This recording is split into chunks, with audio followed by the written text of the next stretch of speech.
నమస్తే అండి. కథల నేస్తానికి స్వాగతం. ఈరోజు మనము ప్రముఖ సుప్రసిద్ధ రచయిత్రి శ్రీమతి వలివేటి నాగచంద్రావతి గారు రచించిన విముక్తి అనే ఒక చక్కని కథను విందామండి. ఈ కథ 1992 ఏప్రిల్ 26న ఈనాడు సండే మ్యాగజైన్లో ప్రచురించబడింది. ఇక కథను వినేద్దామా అండి.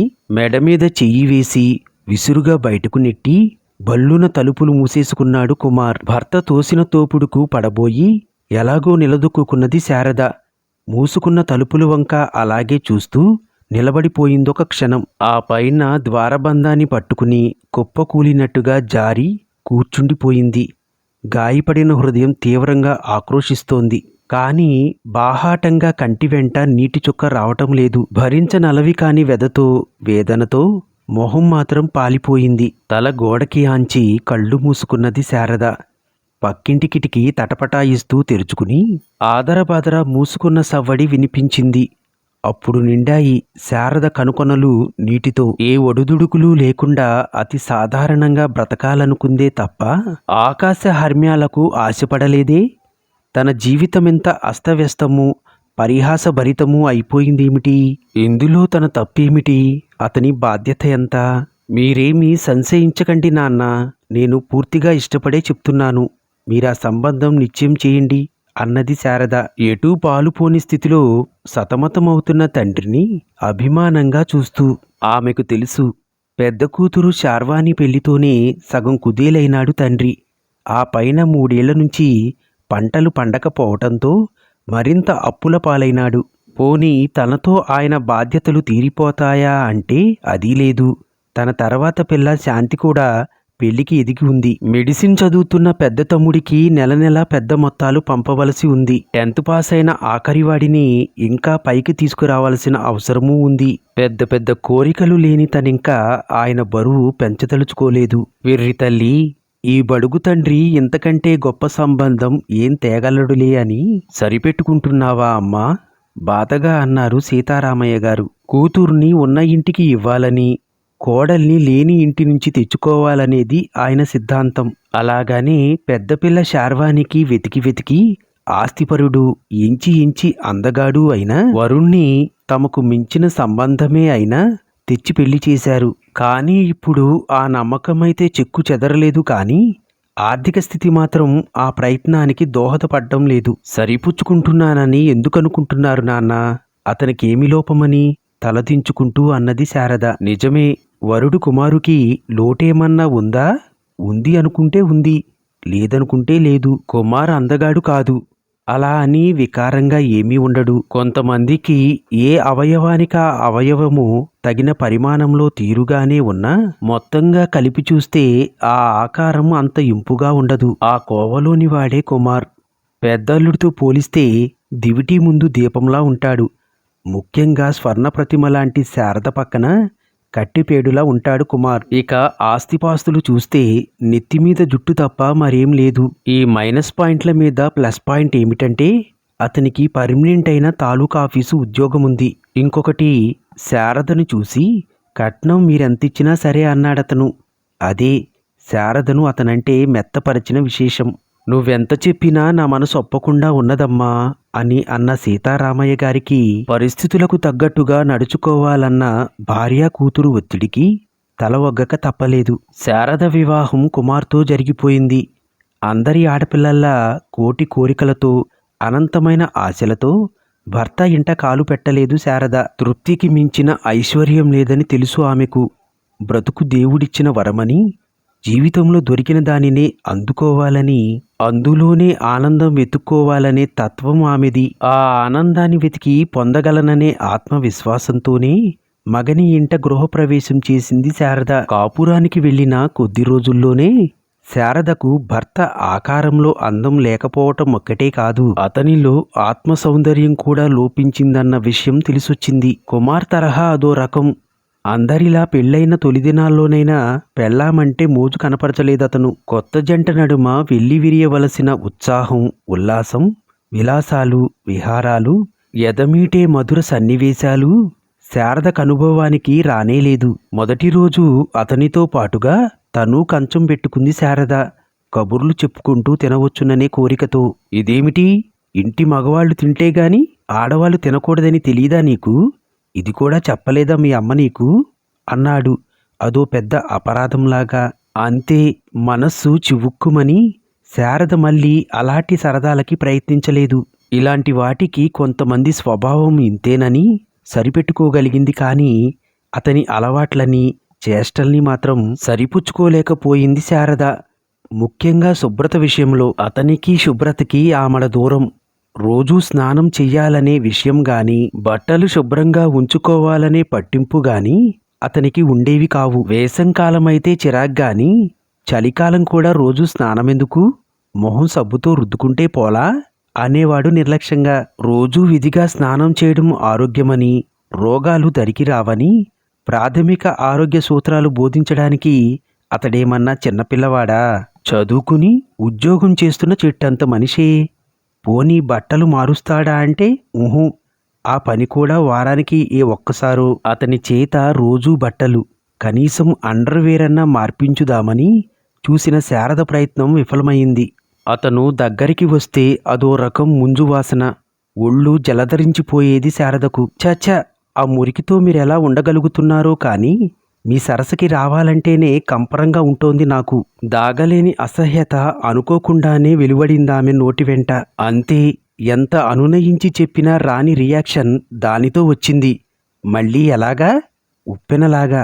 శారద మాట అన్నప్పుడు వెంటనే ఏమీ అనలేక గుటక వేసి చేతి మింగినట్టు మింగి ఊరుకుని, ఆ తర్వాత భోజనం చేస్తూ ఉత్తపుణ్యానికి విరుచుకుపడ్డాడు. ఇదేం కూర, ఇదేం పచ్చడి, గొడ్లు కూడా తినవి తిండి అంటూ నిక్షేపంలాంటి కూరకి పచ్చడికి వంకపెట్టి కంచం విసిరి వంట ఇల్లంతా రణరంగం చేసి వీధి గుమ్మంలోకొచ్చేసి వచ్చిన రోజు దగ్గర్నుంచి తనకి రోజూ ఎచ్చి పచ్చి మెతుకులే పెడుతున్నట్టు 10 వినపడేలా అరిచి బిక్కచచ్చి నిలబడిన శారదని నానా దుర్భాషలాడి ఎంచక్కా పోయాడు. కొన్నిటికి గూఢార్థమిది అని భాష్యం చెప్పనక్కర్లేదు. మనసుకే కారణమిది సుమా అని తెలిసిపోతూ ఉంటుంది. రాత్రి తన విదిలింపుకి ఇది ప్రతిక్రియ అని శారద గ్రహించుకున్నది. తన కోపం తీర్చుకోవడానికి న్యాయం లేని నింద వెయ్యటమే కాదు, తన మనిషి అన్న విచక్షణ కూడా లేకుండా ఎంత ఆగం చేయడానికన్నా వెనుతీయడన్నమాట. మగనిలో మరో వికృత కోణం తెరతీసి చూసినట్టయింది శారదకి.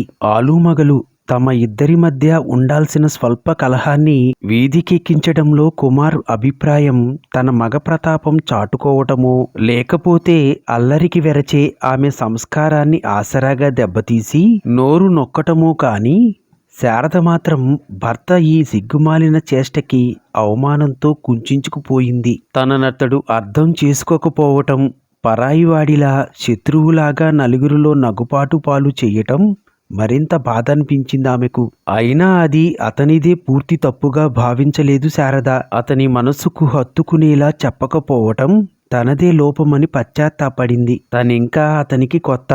కొన్నాళ్లు పోతే తన తత్వం అవగాహన చేసుకుంటాడు, ఆదరిస్తాడు, తన పంథా మార్చుకుంటాడు అనే ఆశపడింది. కానీ కుమార్ గుణాలు తాత్కాలికమైనవి కావు, పాతుకుపోయిన దుర్లక్షణాలు. అన్నీ చెడ్డబుద్ధులేనా అంటే కావు, కొన్ని సుగుణాలున్నమాట నిజమే. సిగరెట్టు, పేకాట వంటి వ్యసనాలే కాదు, కనీసం ఒక్కపొడి నమలటం వంటి చిట్టిపొట్టి అలవాట్లు కూడా లేవు. కుమార్కి ఏ పన్నన్నా తలపెడితే అది పూర్తయ్యేదాకా నిద్రపోని పట్టుదల ఉంది. ఇరుగు పొరుగు వారితో మహా సామరస్యంగా ఉంటాడు. ఆఫీసులో కూడా చాలా నిజాయితీపరుడని, కష్టపడి పనిచేస్తాడని పేరు. ఈ క్వాలిఫికేషన్లు పైవాళ్లకి అతనంటే సదాభిప్రాయాన్నే కలిగిస్తాయి. కానీ ఇతరులకు తెలియనివి, ఇంట్లో వాళ్ళకి చిరాకు, ఇబ్బంది కలిగించే అంశాలు ఈ మంచి అలవాట్లకి రెట్టింపున్నాయి అతనిలో. అతనికి సభ్యతా సంస్కారము అంటే ఏమిటో తెలియదు. సరదాలు సరాగాలు గిట్టవు. నాజూకు, నాగరికత లాంటి బలహీనతలు లేవు. ఇవి అవి చెప్పుకునే ప్రిన్సిపుల్స్ లేవు. ఇల్లు, ఆఫీసు తప్ప స్నేహితులు, షికార్లు వంటి వ్యాపకాలు లేవు. పని గంటలు మినహాయిస్తే ఇంట్లోనే ఎప్పుడూ మకాం. పోనీ ఏ పుస్తకమో పుచ్చుకుని కూర్చుంటాడా అంటే అదీ లేదు. ఎప్పుడూ పెరటి గుమ్మంలో నిలబడి పంపు దగ్గర నీళ్లు పట్టుకోవడానికి వచ్చే ఆడంగులతో పిన్ని, వదినా అంటూ ఆడంగి కబుర్లు చెప్పడం, వయసొచ్చిన ఆడపిల్లల ముందర ముతక జోకులేయడం, పనిపిల్లతో మోటు సరసాలాడ్డం, అది కాలక్షేపం. మగవాడికి అందమిచ్చే హుందాతనం, టీవీ మచ్చుకైనా లేవతనిలో. మహా చౌకబారుగా ప్రవర్తించేవాడు. ఆ వెకిలితనం, నాటుతనం చూస్తూ ప్రశాంతంగా ఉండగలగడానికి ఎంతో నిగ్రహం కావాల్సి వచ్చేది శారదకి. తమ నడవడిక ఎదుటివారికి నచ్చటం లేదని తెలిస్తే ఎలాంటివారైనా కాస్త జంకుతారు. కుమార్ అందుకు పూర్తిగా విరుద్ధం. మీ ప్రవర్తన ఎబ్బెట్టుగా ఉంది, దాని మూలాన మీ విలువ మీరే తగ్గించుకుంటున్నారు అనే విషయాన్ని ఎంత సున్నితంగా, హితవుగా చెప్పబోయినా నువ్వు నాకు చెప్పొచ్చేదానివా అన్నట్టు కోరగా చూసి అక్కడ్నించి మరీ విజృంభించి శారద చిరాకు పడే పనులు. బయట్నుంచి వచ్చి కాళ్ళు కడుక్కోవటం మాట అటుంచి తుడుచుకోనన్నా తుడుచుకోకుండా మంచమెక్కి శుభ్రమైన దుప్పట అంతా ఖరాబు చేయటం, సర్దిపెట్టిన ఇల్లంతా చిందరవందర చేయటం, మరి 2 రోజులు స్నానం మానేయటం, కావాలని ఇలాంటివి పదే పదే చేసేవాడు. కూర్చుంటే తిట్టి, నుంచుంటే తిట్టి, రభస చేసి కొన్నాళ్లపాటు నరకమెక్కడో లేదు అనిపించేవాడు. ఈ చిత్రహింస భరించలేక శారద కన్నీటి పర్యంతమైతే తప్ప శాంతించేవాడు కాదు. ఎంతగా ఎదిగిపోయిన స్త్రీ అయినా తన భర్త తనకంటే అధికుడిగా, ఉన్నతుడిగా ఉండాలని అభిలషిస్తుంది. జీవితాంతం కలిసి బ్రతకవలసిన పురుషుడు తనకన్నా అధముడైతే అంతకన్నా దౌర్భాగ్యం ఆడదానికి లేదేమో. రూపంలో, వర్చస్సులో లేకపోతే మానే, వ్యక్తిత్వంలోనైనా ఉదాత్తత లేని భర్త అంటే విముఖతే పెరుగుతోంది శారదకి. పోనీ అతని సంగతి ఆలోచించడం మాని కామ్గా తన పనేదో తను చూసుకుందామంటే అలానూ బ్రతకనిచ్చేవాడు కాదామెను. ఎప్పుడూ రంధ్రాన్వేషణే. ఆమె చేసే ప్రతి పని పట్టి పట్టి చూస్తాడు. అంట్లకి అంత సబ్బుపొడా అని, పోపుకి అంత నూనె అంటూనో తప్పులెన్నుతూ కళ్ళెర్ర చేస్తాడు. నా పెళ్ళాన్నెంత అదుపులో పెడుతున్నానో చూడండన్నట్టు అటువాళ్ళు ఇటువాళ్ళు తొంగి చూసేలా గొంతు పెంచి అరిచేవాడు. రాచి రంపాన పెట్టేవాడు. భయపడిపోయింది శారద. అతనితో కాపురం కత్తిమీద సామైపోయింది. అతన్ని సంస్కరించాలనే మాట అటుంచి అతనితో మామూలు మాటలు మాట్లాడాలన్నా జంకేది. స్వతంత్రించి అది సామాన్యమైన పనే అయినా వెనకాతల అతడు లేడు కదా అని తిరిగి చూసుకునేది. వారాలు నెలలు గడుస్తున్నా ఆ ఇల్లు, ఆ భర్త తనకు పరాయి అన్న భావన పోవటం లేదు శారదకి. తన మీద విశ్వాసం, తనంటే అనురక్తి, ఆకర్షణ లేవతనికి. తన సహచర్యం అతనిలో మార్పు తెస్తుందని, తన ప్రవర్తనా పద్ధతులు సరిదిద్దుకుంటాడని ఇంకెలా ఆశించగలదు? అతన్ని ఆకట్టుకోగల సత్తా తనకు ఏమాత్రం లేవని నిర్ణయించేసుకుంది శారద. సుమతి శతకకారుడు చెప్పినట్టు కొంతమంది మహానుభావులుంటారు.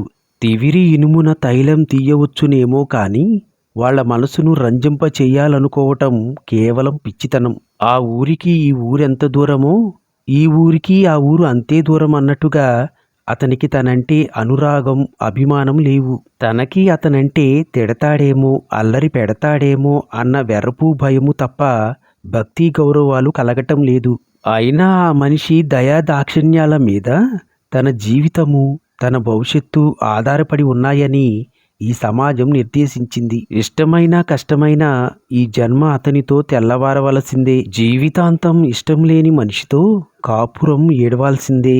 మానసికంగా కృంగిపోయిన శారద 20లోనే 40 ఏళ్ల వయసొచ్చిన దానిలా నిర్వికారము, నిర్లిప్తత అలవర్చుకుని రోజులు గడపసాగింది. కానీ విధి ఆ మాత్రం కూడా ఆమెను బ్రతకనివ్వలేదు.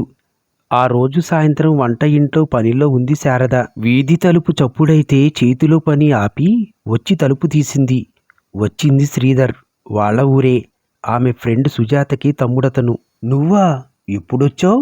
అడ్డు తొలగి అతనికి దారిస్తూ సంభ్రమాచర్యాలతో ప్రశ్నించింది శారద. ఇక్కడి కాలేజీలో సీటొచ్చింది శారద నాకు. 4 రోజుల క్రితమే వచ్చి జాయిన్ అయ్యాను. సుజా మీ అడ్రస్ ఇచ్చి మరీ చెప్పింది మీ ఇంటికి వెళ్ళి చూసి రమ్మని. ఈ రోజుకు కుదిరింది. శ్రీధర్ నవ్వుతూ చెప్పాడు. అది చెప్పుండకపోతే వచ్చుండేవాడివి కాదన్నమాట. అవునులే, మర్చిపోయావు నన్ను ఏం అన్నది శారద కినుకుగా. శ్రీధర్ రాకతో పుట్టిల్లు, తన పరివారము, వారి మమకారాలు, స్నేహితులు, వారి అభిమానాలు తలుపుకు వచ్చి శారదలో ఉత్సాహం పొంగి పొరలింది. శ్రీధర్తో ఊపిరి తిరగకుండా కబుర్లు చెప్పింది. పేరున తన వారి యోగక్షేమాలనడిగింది. తన మిత్రురాలి సంగతులు తెలుసుకుంది. బలవంతంగా అతని చేత టిఫిన్ తినిపించింది. తమకంటే 1-2 సంవత్సరాలు మాత్రమే చిన్న అయిన శ్రీధర్ తమని పేరు పెట్టి పిలిచేవాడు. తమతో కలిసి సందడి చేసేవాడు.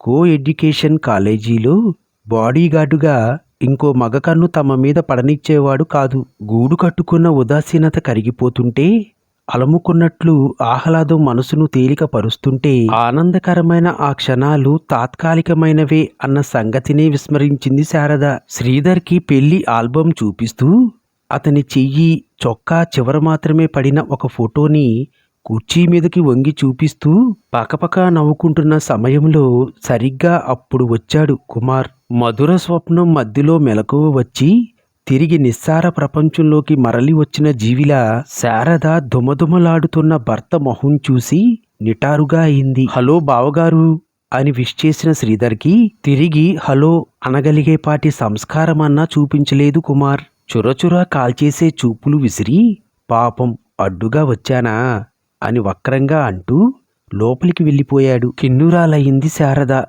బిత్తరపోయిన శ్రీధర్కి కాసేపటిదాకా దిక్కుతోచలేదు. ఉండడానికి మనస్కరించక ఆ వెంటనే వెళ్ళిపోవడానికి తటపటాయించి ఎలా అయితేనేం గొంతు పెగుల్చుకుని శారదని జాలిగా చూసి సారీ శారదా అని చెయ్యని తప్పుకి క్షమాపణ అడిగి వెళ్ళిపోయాడు. ఇంటికొచ్చిన మనిషికిచ్చే మర్యాద ఇదా? శారదలో బాధ, దుఃఖం, భర్త ఆటవిక మనస్తత్వం పట్ల కోపం, అతన్ని ఏ విధంగానూ ఎదుర్కొనలేకపోతున్న తన బలహీనత మీద చిరాకు కలగాపులగమై ఘోష పెట్టాయి. విసురుగా లోపలికి వెళ్ళింది. పడక గదిలో బట్టలైనా మార్చకుండా కాటు వేయడానికి సిద్ధంగా ఉన్న పన్నాగంలా బుసలు కొడుతూ మంచం మీద పడుకుని ఉన్నాడు కుమార్. మీరేమంటున్నారో మీకేమైనా తెలుస్తుందా? అతనెవరనుకుంటున్నారు? నా స్నేహితురాలి తమ్ముడు. నాకంటే చిన్నవాడు. చూచిపోదామని వచ్చిన అతన్ని ఎంత అవమానపరిచి పంపించారు. ఆక్రోశం, ఆవేదన కలగలిసిపోయాయి భర్త ముందరికొచ్చి అంటున్న శారద కంఠంలో. ఓహో, నువ్వు వావి వరుసలు, పెద్ద చిన్న తేడాలు కూడా పాటిస్తావన్నమాట. ఎత్తుగా, లావుగా, ఎర్రగా బుర్రగా ఉన్నాడు గదా, అదే చాలనుకుంటావనుకున్నాను సుమి. కుమారు వెటకారంగా అన్నాడు. చెవులు మూసుకున్నది శారద. చిచిచి, ఎంత అన్యాయంగా మాట్లాడుతున్నారు. నిజంగానే ఆ క్షణంలో శారదకు కుమారంటే కలిగిన జుగుత్స అంతా ఇంతా కాదు. ఏమిటి అన్యాయం? పట్టపగలు తలుపులు తీసుకుని మరీ మీద పడిపోయి ఇకయికలు పకపకలు ఆడుతూ సరసాలాడుతున్నావే, అది అన్యాయం కాదా? నేను చూశానన్న జంకు లేకుండా వాడిని అవమానించానని అడుగొస్తున్నావే, అది అన్యాయం కాదా? అసలు నిన్ను కాదే, ఆ పెంపకాన్ని అనాలి. నీకు సంసారం చేసే లక్షణాలు ఏమన్నా మప్పారా మీ అమ్మా నాన్న? ఒళ్ళు తెలియలేదు శారదకు. అలా నోటికొచ్చినట్టు మాట్లాడకండి. పలకరించవచ్చిన పాపానికి ఆ అమాయకుడి మీద అంత నింద వేశారు. ఇంటికొచ్చిన అతిథిని గౌరవించినందుకు నాకు రంకంటగట్టారు. నా పెంపకం ఎలాంటిదైనా మీలాంటి కల్మషపు మనస్తత్వాన్ని మాత్రం నేర్పలేదు మా వాళ్ళు. ముక్కుపుటాలు అదిరిపోతుండగా అన్నది శారద. ఎంత పొగరే నీకు? రంకుముగుణ్ణి ఇంట్లో చేర్చింది చాలక వాడికి పూజా సత్కారం చెయ్యనందుకు నాది మురికి బుద్ధంటావా? నన్ననటానికి ఎంత ధైర్యమే నీకు? భార్య తెగబడుతోందన్న వాసన సోకేసరికి కుమార్ రెచ్చిపోయి గొంతు పెంచేశాడు. ఆ మాటే అనొద్దంటాను. అతనికి నాకు ఏ సంబంధమూ లేదు. అతను నాకు తమ్ముడు లాంటివాడు. ఏ ఆడది మీరు ఊహించినట్టు సమయం దొరికితే చాలు దిగజారిపోతుందనుకోవద్దు. అందరు మగాళ్ళు మీకు మళ్ళీ ఆడది కనిపిస్తే వెకిలితనం ప్రదర్శించరు. తనెంతో లోకమంతా అని అందరూ మీలాంటి వాళ్లే అనుకోకండి. ఎవరి నైతిక విలువలు వాళ్ళకుంటాయి. అసలు మీ ఆగ్రహమంతా తమరి అనుజ్ఞ లేకుండా ఇంకొక మగ మనిషితో మాట్లాడాననే కదా. నొక్కి పట్టడానికి కూడా ఓ హద్దు ఉంటుందండి. ఆ హద్దు దాటితే పిల్లి కూడా తిరగబడుతుంది. అది తెలుసుకోండి. ఒళ్ళు తెలియని ఆవేశంలో ఉన్న శారద కంఠంలో తెగింపు కనపడింది. పశువైపోయాడు కుమార్. తప్పు చేసిన దానివి నోరెత్తకుండా కుక్కిన పేనులా పడి ఉండక ఎదురు తిరుగుతావటే? అసలు నిన్ను ఇంట్లో ఉండనివ్వడమే తప్పు. పో, ముందింట్లోంచి పో. పోయి నీ దిక్కున్న చోట చెప్పుకో, పో. తిడుతూనే శారద మెడమీద చేయి వేసి గుమ్మం దాకా నెట్టుకు వచ్చి తలుపు తీసి విసురుగా బయటకు నెట్టి తలుపు మూసుకున్నాడు కుమార్. ఆవేదనగా వింటుండిపోయారు సీతారామయ్య గారు. కూతుర్ని పొదుపుకుని కూర్చున్న తల్లి సుభద్రమ్మగారి మతిలో లేదు. శారద చెబుతోంది. శతాబ్దాలుగా ఎక్కడో అడుగు పొరల్లో మరుగుతున్న లావా ఏ అనివార్య పరిస్థితుల్లోనూ విజృంభించి పై పొరలన్నీ పెట్టుళ్ళున ఛేదించుకుని పైకి ఉబికినట్లు ఏళ్ల తరబడి గుండె లోతుల్లో గోప్యంగా దాచుకున్న చిత్తక్షోభ వెల్లడిస్తోంది. తరతరాలుగా భర్తగా పిలువబడే పురుషుడన్న వాడి దౌష్ట్యాన్ని బయటపెడుతోంది. భర్త నీచుడైనా, దుష్టుడైనా, హీనుడైనా, మగవాణ్ణి మొగుణ్ణి అన్న అహంభావం తప్ప మరే ఇతర క్వాలిఫికేషన్లు లేకపోయినా ఆడదై పుట్టిన పాపానికి అతని ఆధిక్యతను ఒప్పుకుని అతని దౌర్జన్యానికి ఎలా తల ఒగ్గుతుందో చెబుతోంది. పెళ్ళయి సంవత్సరం దాటినా నా భర్త ఇలా అని ఏనాడు నోరు జారిని తమ బిడ్డ ఈనాడిలా కడుపున దాచుకున్న బడబాగ్నిని బయట పెడుతోంటే చిత్తరువులై విన్నారు తల్లి తండ్రి. అందానికి ధనానికి లోటనుకున్నాను గాని గుణానికి కూడా లోటున్నవాడని కనలేకపోయానమ్మా అన్నారెలాగో. చివరికి సీతారామయ్య గారు వ్యాకులంగా, కట్టుకున్నవాడు కానివాడైతే ఆడజన్మ ఆరళ్ల పాలే తల్లి, కన్నీళ్లు తుడుచుకున్నది తల్లి. నేను వెళ్ళి అతనితో మాట్లాడి వస్తాను. అప్పటికప్పుడు బయలుదేరి వెళ్లారు సీతారామయ్య గారు. అలా ఉన్నపాటున ప్రయాణమై వెళ్లిన సీతారామయ్య గారు సాయంత్రానికి ఒంట్లో ఉన్న సత్తువంతా ఊర్చుకుపోయినట్లు ఉసురుసురుమంటూ తిరిగి వచ్చారు. ఆయన నోటి వెంట వచ్చిన మొదటి మాట, సవరించలేని పొరపాటు చేశానే నా బిడ్డని ఆ త్రాష్టుడికిచ్చి అని. ఏమయింది, ఏమన్నాడల్లుడు, ఏమి వినవలసి వస్తుందో అని ప్రాణం ఒగ్గపట్టుకుని అడిగింది సుభద్రమ్మ. కూతురిచ్చిన మంచినీళ్లు తాగకుండానే ఊగిపోయారాయన. మనిషిలా ప్రవర్తించలేదు సుభద్రవాడు. పిచ్చి పట్టిన దుష్ట మృగంలా చెలరేగిపోయాడు. పూనకం వచ్చిన ఘనాచారిలా ఆడిపోయాడు. శత్రువుని కూడా ఎన్నడూ పరుషంగా దూషించని మేధకుడాయన. అలాంటి మనిషి అదుపు తప్పి మాట తులుతున్నాడంటే ఆయనక్కడ ఎంతటి పరాభవాన్ని ఎదుర్కొని వచ్చాడో ఊహించగలిగారందరూ. మంచినీళ్లు తాగి కుదుటపడిన సీతారామయ్య గారి కంఠం రుద్ధమయింది. శారద వంక చూస్తూ, వెళ్ళంగానే వాడు నాకు చేసిన పురస్కారం ఏమిటో తెలుసా? నా మొహం మీద ఉమ్మేశాడమ్మవాడు. నా తప్పిదమేమిటన్నాడో తెలుసా? కట్టు తప్పిన కూతుర్ని ఇంట్లో పెట్టుకున్నందుకట. జుట్టు పట్టుకుని ఈడ్చుకొచ్చి తన కాళ్ల మీద పడవేయనందుకట. ఇదేమిటని అడగ వచ్చినందుకట. తనని తాను సంభాళించుకున్నారు సీతారామయ్య గారు. ఎప్పుడొచ్చినా ముభావంగా ముక్తసరిగా ఉండేవాడు. రిజర్వ్డ్ టైపు అనుకున్నానే గాని ఇలా మేడుపండు వాటమనుకోలేదమ్మా.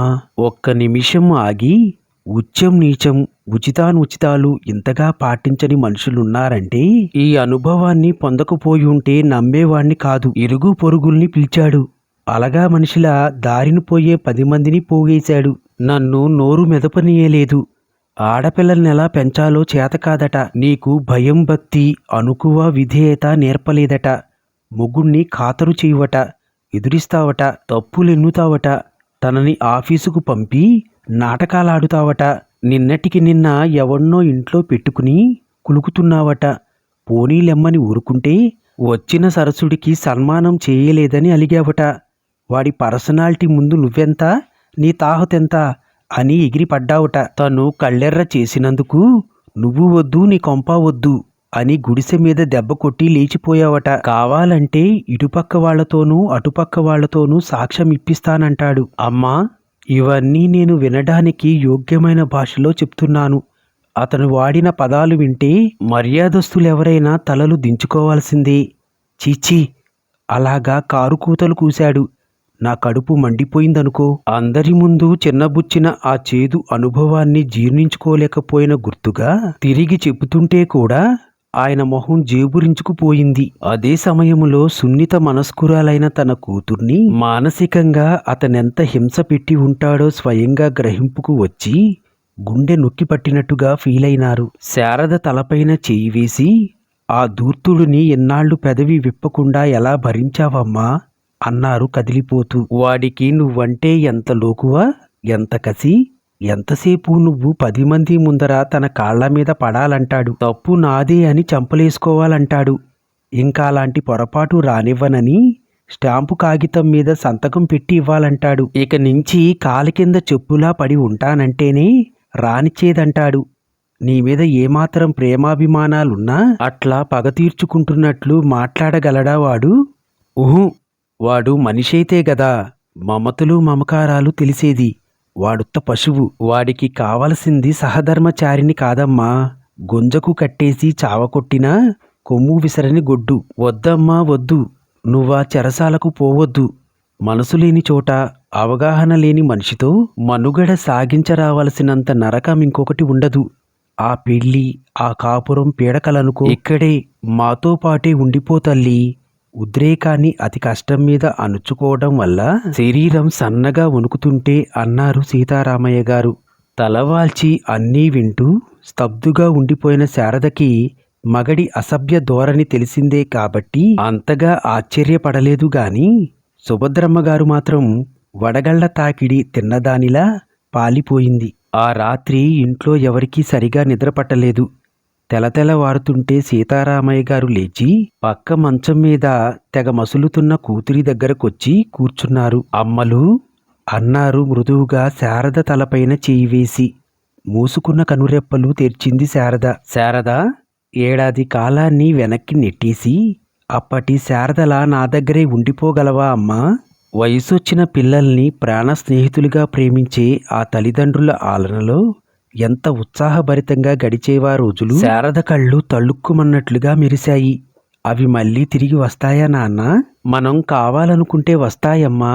సంవత్సరం క్రితం వచ్చిన పీడకలలా ఆ పెళ్లిని మరిచిపోగలిగితే తప్పకుండా తిరిగొస్తాయి తల్లి, దృఢంగా అన్నారు సీతారామయ్య గారు.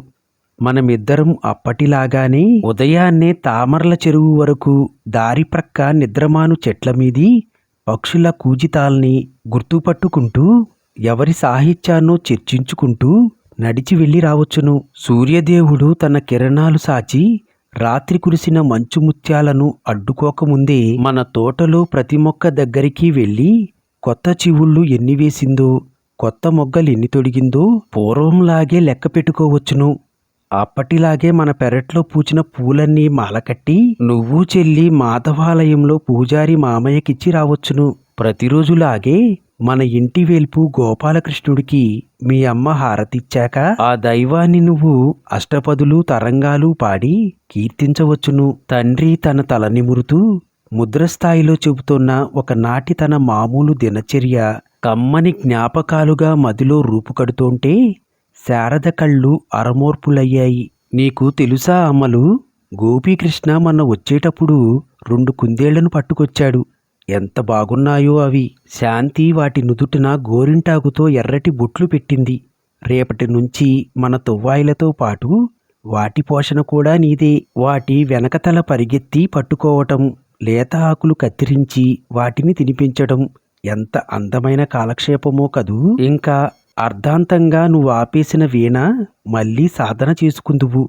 ఇంకా టైముంటే పక్క ఊళ్ళో నీకిష్టమైన ఏదో కోర్సులో చేరి చదువుకుందువు. తన కూతురి హృదయం ఎంత తీవ్రంగా గాయపడిందో ఆయనకు తెలుసు. కనిపించని ఆ గాయాలకు లాలన అనే నవనీతం పూయాలని, స్తంభించిన మనసుకు తిరిగి చైతన్యం కలిగించాలనే తాపత్రయము కన్న తండ్రిది. ఈ లోపల మగత నిద్రలో ఉన్న సుభద్రమ్మకు భర్త కూతురు మాట్లాడుకోవటం లీలగా వినిపించి లేచి వచ్చి వారి పక్కనే కూర్చుంది. భర్త ఎలాంటి వాడైనా నా దైవమని పట్టుకులాడ్డమే పాతివ్రత్యమనే రోజులు కావివి. కాలం చాలా మారిందమ్మా.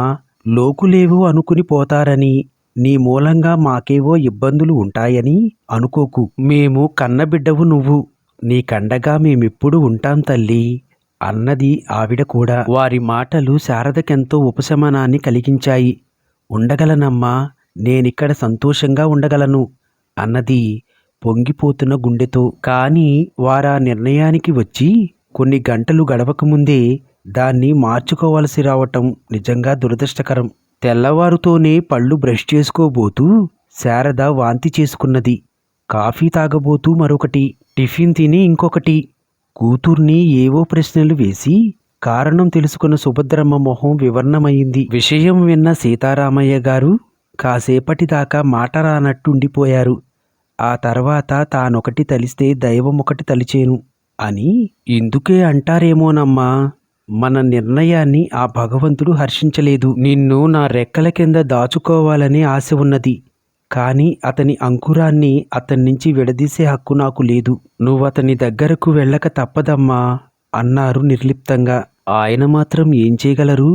ఒక బిడ్డ మానసిక పెరుగుదల ఆరోగ్యంగా ఉండాలన్నా, సమాజపరంగా చులకన కాకుండా ఉండాలన్నా తల్లే కాక తండ్రి సంరక్షణ కూడా చాలా ముఖ్యమని ఆయనకు తెలుసు. గర్భవతి అయిన కుమార్తెను వివాహ బంధం నుండి తప్పించాలనుకోవటం తొందరపాటు చర్య అవుతుందేమోనని, రేపా పుట్టిన బిడ్డ తండ్రి త్యజించిన పిల్లవాడుగా ఎదిగి సమాజపరంగా అవహేళనకు తిరస్కారానికి లోనైతే తనకు తండ్రిని దూరం చేసిన తల్లిని తనని దూషిస్తాడేమోనని, దురదృష్టవశాత్తు ఆ బిడ్డ ఆడపిల్ల అయితే ఆ పిల్ల భవిష్యత్తుకు అడుగడుగునా మరిన్ని ఆటంకాలు ఎదురైతే అందుకు కారకులు మీరని తనని వేలెత్తి చూపుతుందేమోనని ముందు కాలంలోకి తొంగిచూసి భయపడుతున్నారు ఆయన. కొన్ని క్షణాల నిశ్శబ్దం తరువాత ఒక స్థిర నిశ్చయానికొచ్చినట్టు శారద లేచి నిలబడి, నేను వెళుతున్నాను నాన్నా అన్నది.